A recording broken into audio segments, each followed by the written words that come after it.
EGM Network. This is Martha Matters. From real estate, healthcare, current events, taxes, or just about any topic, we're talking about it. Call us with any questions on just about any subject. Now, here she is, Martha! Well, hi there, and welcome. Hey, we still have a lot more to tell you about the county, and if you listened to our last program, we had Laura Morse from the county commissioners, and we still have her with many more questions. So here she is. Yes, part two.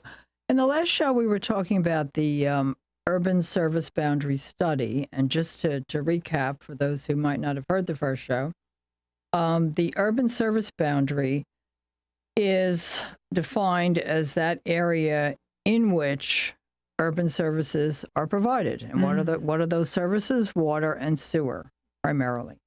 So for the purposes of development, that ends around 58th Ave or 66th Ave. And it's not a hard and fast line. It varies depending upon where you are. But we all see that. When you go far enough west, it's a rural area. So the rural areas tend to have septic tanks and as opposed to sewer, and use well water as opposed to having water provided by the county or even by the city of Vero Beach. They also have a water department. So what we did was, the question was, should we move the urban service boundary? Should we move it west? That would allow for more development. The answer thus far, and this is the consensus of County Commission, the answer thus far is no. Leave it the way it is.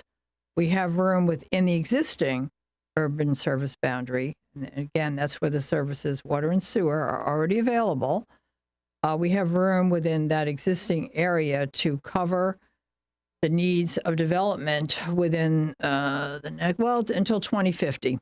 So 2050 is, we have sufficient open areas that are developable, and we'll have services provided for that long a period of time. So there's not a need to expand west. To expand west.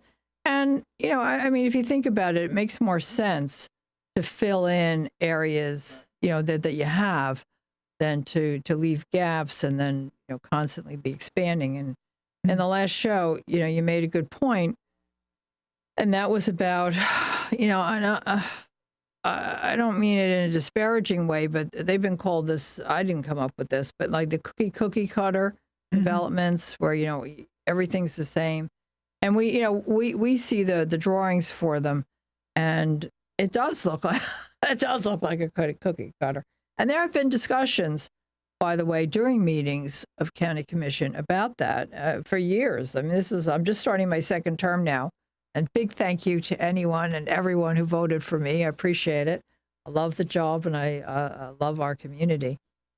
But there have been discussions even during my first term I think Peter O'Brien brought it up because I didn't know if it would be impolite or to say it. But he said, he looked at one of the designs and he said, why can't we do better than this? Does it always have to be the same? Can't we do better?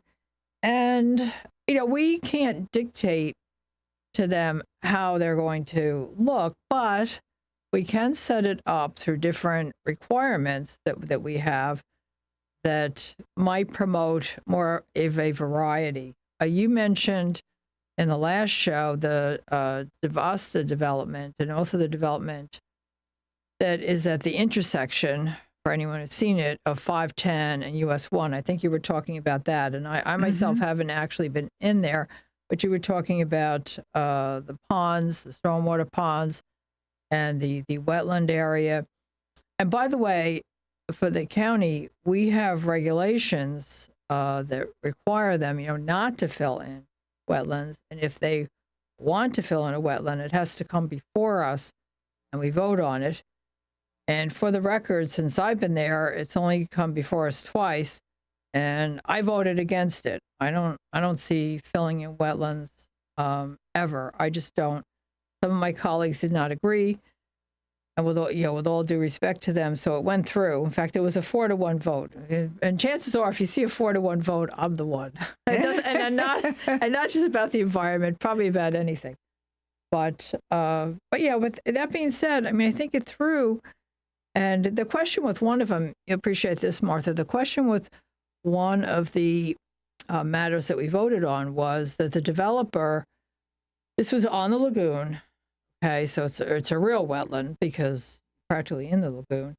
And the issue was the developer could put in 9 houses, and that was not financially a good project. I mean, it wasn't enough to make it worthwhile financially to do it.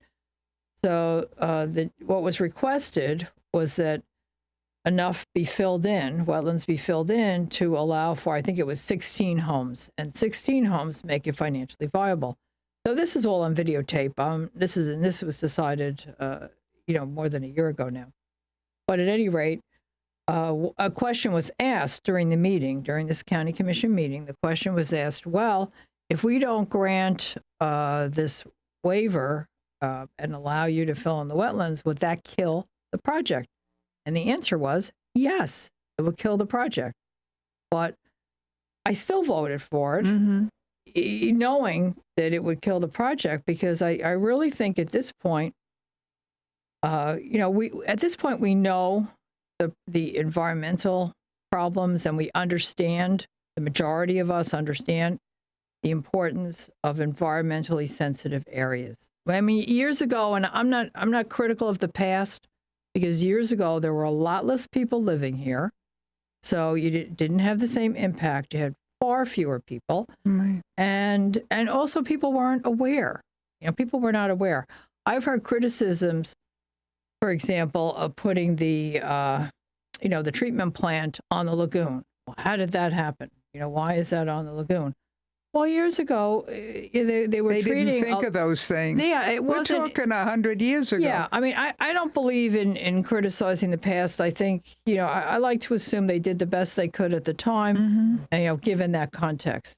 But I have an example for you. There's a brand new, not low income, I'll say lower income or lower middle class income. There's a new area in South Sebastian, just north of 510 and Robasso Road, Pelican Lane, Palm Lane. And it's on what we don't laugh, but what we down here call a lake. It's larger than a pond, or what you think of as a pond, but you couldn't get a motorboat on it. Maybe an electric motor would suffice, but it's a natural part of the environment. And these friends of mine just moved in. It's a very small, they're prefab houses, not trailers, but houses. Mm-hmm. And they've been sitting every night on their back porch looking at this lake, and there's everything that stops on their lawn, from sand cranes, wood ducks. Yeah. I can't even name all the birds, even ospreys and stuff. And they have neighbors, but not overwhelmingly close. There's a little distance between them. And they have a neighbor who wants to get 2 dogs, where the minute the dogs come, this natural wildlife goes away. Yeah. And you can't legislate things like that, tell people they can't have a dog. Yeah. But something like that is an unfortunate thing of development, where birds and natural wildlife get afraid of other animals. Yeah. And dogs, unlike cats, can't be trained to be 100% house pets. They're not designed that way. They're related to the wolves, and they need to be outdoors part of the time. So they see things like that changing. When the neighbor went in with 2 dogs, the wood cranes, sand cranes didn't come back, and stuff like that. It makes them very sad. But people can't go crazy. It makes me sad too, but things like that goes along with development. Yes. But I mean, you're right. Some of it we can't control, but we do want to protect it to the extent we're able to. And local government, I think I speak for the county now and the cities, I think, we have a responsibility to protect it to the extent that we are able to. And I was mentioning earlier, that would include not filling in wetlands and also, I mean, we can have certain requirements. Sure. One thing that's been talked about, it has not been done yet, but is don't clear cut. Okay, don't cut down everything that's there. Build the house and then stick And one then palm tree in replant. front of it, Yeah. and that's it. Well, native plants are just, I mean, it's a wonderful thing. I mean, native plants, if you think about it, and we have a demonstration garden for anyone who hasn't seen or native plants or is not familiar with it. We have a demonstration garden. It was my first project at County Commission. That was 4 years ago when I started. And it's beautiful. Audubon, the Pelican Island Audubon Society. Oh, that's beautiful. Raised the funding for it. It was $10,000. So it didn't cost the county anything. No taxpayer dollars were spent. But it's intended as an educational project. So Pelican Island Audubon Society stocks it with information on how to do this at home. You should try this at home. But if you think about it, it's the most obvious thing because native plants, and I've had the opportunity now, after we put the garden in, Dr. Baker, who's the director at the time, he turns to the group as a small group of people, all volunteer. It was on a Saturday, and he says, all right, now this needs to be watered every other day for the first 4 months. Do I have a volunteer? I'm thinking, well, I guess I'm the volunteer because that's where my office is. I'm there. When I'm not out in the community, I'm at my desk. So I did that. And you know what? I mean, that was such a great experience to watch things grow and to be a caretaker. And I would stand out there with the hose and cars would go by and the go line, the bus would go by and I would just stand there and wave. It was a great opportunity. And that's, that builds sense of community too. I mean, so you're really taking care of both things. You're taking care of the natural environment and you're taking care of the human environment, sense of community. And they're both critical to having the wonderful community that we have. So that was a lot of fun. But the point of it is, and this is available, as I said, with the educational materials there. The point of it is they're native plants, so they do well. It doesn't matter. It can't, whether it's really hot or really cold. And we've had hurricanes during this time. We've had tropical storms. They always look great. And it was designed, and anybody, can figure this out, how to do this. It was designed so that different things bloom, so that it changes colors during the course of the year. It's fascinating. Yes. And I can't believe how well it did because in the last 4 years, we've had some of the hottest weather, I think, on record. Last They're summer. native plants. And the other, one of the other huge advantages to this is they don't require chemicals. You don't have to put the chemicals on them. I mean, anybody, if you have a lawn, and my friends, this was years ago. I'm not even sure I was on county commission yet. It might have been city council, but these were friends of mine. They come up and they're like, why is the lagoon polluted? What's the problem? Fix it. Just fix it. Like, all right. And I said, well, do you have a lawn? And they said, yes. And I said, well, if you have a lawn, you're putting chemicals on it. You're using water, that we don't have an unlimited supply of water. We just don't. And they said, well, I have to keep my lawn. And I said, well, then I can't fix the problem. I said, they're my friends. So I said, all right, we'll do it when you're dead. Yeah. But they still invited me to parties. Because I wouldn't say that to the community. But you want to be encouraging. You want to encourage people to do that because it's literally a natural solution. And it's not that expensive. Audubon Society, by the way, which is on Oslo Road, Pelican Island Audubon Society, sells natural plants, live oak trees. They'll just give them away. You Yeah. can have one for free. I mean, it's a wonderful resource. If you haven't been there, go. I have to say, every day now that I drive up A1A, I have a big smile on my face. Oh. After that terrible tornado related to Hurricane Milton, Yes. the very next day, I felt like I was in a Harry Potter movie. The winding, awkward branches of the tree, totally empty. I was waiting for a witch to jump down or something, just like a Harry Potter movie. Yeah.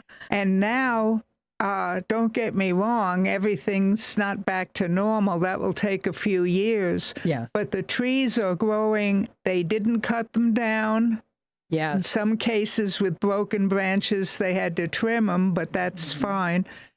They're all growing back with green leaves again, and it already, compared to the way it was, it looks beautiful. And I have a it does. smile on my face every time I go to the beach shop or something like that. Thank you for mentioning that. I feel the same way. I mean, it really was quite a landscape. Okay. But now seeing them come back it's very inspiring. Very inspiring, and I thank every single resident for being patient and keeping the trees. Yes. It's beautiful. Yes.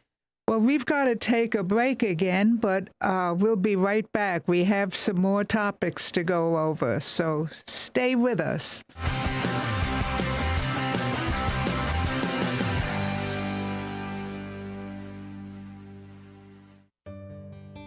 I want to introduce you to our main sponsor, Highland Plaza, located on US 1 on the east side of the Highland Drive traffic light. We even have our own left-hand turn lane. One of the places in there, the first one on the north side, is Easy Stop, and you will be surprised what competitive and beautiful prices they have. You should give it a shot. Also, Tony's Hairstyling Salon is ideal for the entire family at all ages. He and his wife have run a salon there for years with a huge following. Also, we want to tell you about La Taberna Restaurant. It has the freshest Mexican food in town and a well-experienced chef. You will be most surprised not only by the food, but the reasonable prices. Also, I want to tell you about the nail salon. It's Luxury Nails. Let me tell you, they do everything, both for walk-in clients and appointments. Appointments are really appreciated, but they treat all clients professionally. Now, I want to repeat to you, this is located on US 1, just east of Highland Drive at the traffic light. It's a beautiful yellow building with a maroon awning. We look forward to seeing you there. Come on over. Nobody outpowers America, and nobody outperforms the lawnmowers and power equipment at Moore Motors. Discover great products made in the USA by Bobcat, Hustler, Cub Cadet, and Steel Power Equipment. All backed with local service and parts. Going on 40 years serving the Treasure Coast. Moore Motors has an American-made lawnmower for you. 5135 US 1 Vero Beach. Anything and everything it takes to make tall grass short. Moore Motors. Big news, Treasure Coast. Your favorite mortgage team just got even better. Introducing the same trusted faces you know and love, now with Union Home Mortgage. Hi, this is Shannon Pohl. Hi, this is Lucy Cranker. And these high-producing team members bring decades of experience, unwavering honesty, and hearts of gold to every home loan. And here's the best part. Same local processing, underwriting, and appraisers you rely on. Contact Union Home Mortgage. Visit us online at shannoncpohl.com And LucyCranker.com. Right now at Sunshine Furniture, it's New Year's sale time. Save up to 50% on selected closeout styles of Lloyd Landers, Berlin Garden, Capri, Universal Coastal Living, Four Seasons, and lots more. Sofas, dining sets, patio groups, chaises, umbrellas, occasional chairs, bedroom sets, coffee table, lots of pieces on sale now for inside and out. We're your local Tommy Bahama and Lexington store where you can create an island paradise and make your life one long weekend. Sophisticated looks with a mix of coastal and Caribbean style, Tommy Bahama Home has everything you need for your Florida living. Also, all pictures, lamps, and accessories are half price. Visit Sunshine Furniture now for our January sale. Sunshine Furniture, 1295 US 1 in the Publix Plaza, Vero Beach. Visit our website at sunshinefurniturecasual.com. Also, don't forget to shop our outlet and sales center just across the street. Sunshine Furniture, the best in every way.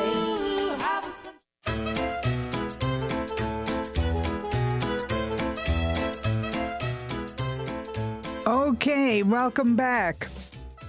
Hey, there are several things that are everybody, not only a concern of everybody, but we've got to stay on top of it, and that is traffic. Mm-hmm.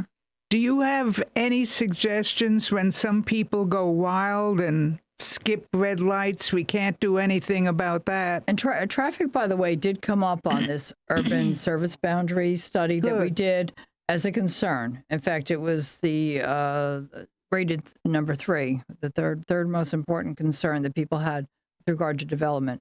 So one of the things that we're doing, which is to be proactive, talking about the future, or I'm doing it, I request a traffic study. Anytime we're going to be voting on a new development, I request a traffic study, find out how many daily trips are going to be added within that subdivision, contributing to the overall picture.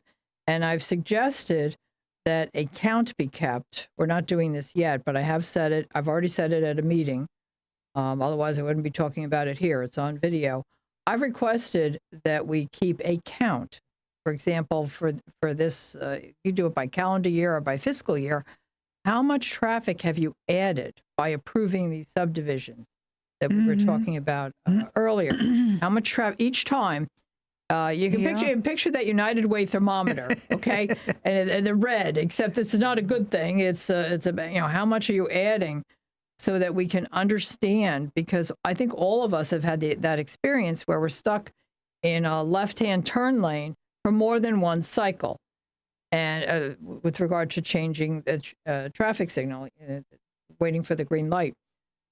That being said, I think we really need to ask people to be, just like be patient with the trees, and they came back. Be a little more patient with the lights, because we see a lot of unfortunately, some bad behavior out there on the roads. So it's my concern and your concern. And that happens everywhere. But that doesn't mean it's okay. We can do our best to try to eliminate. I think we can do better. Yeah, we can do better. Yeah. Okay. You mentioned regarding the environment, when there are new subdivisions, you look at amount of free green space or ponds and things. Are there other ideas that you do on protecting the environment? We work a lot with, and I think I'd mentioned that, we work a lot with nonprofits on that. Environmental Learning Center is very, they're very good. Proactive on the environment. And so I'm always happy to support them. And by the way, their website is discoverelc.org, and they've got wonderful activities. Highly recommend. Okay, could you repeat that again? Discover ELC. ELC. That .org. means Environmental Learning Center. Yes. ELC. DiscoverELC.org. .org. Yeah, great. Wonderful activities and a lot of information on protecting the environment. That is wonderful. Also, our biggest concern, of course, is our lagoon. We're very proud of it. But I We think need to you're protect that too. Yeah, we have to protect that too. So, okay, well, if we have any more questions, how do we reach you? My email is basically my name, lmoss at indianriver.gov. That's L. That's easy. L- E-L. L, just L for Laura, L Moss, MOSS, at indianriver.gov. I highly recommend, too, that people visit the website, indianriver.gov. There are hiking trails and different things listed on the website. And thank you again, Okay, Martha. thank you. Appreciate the time.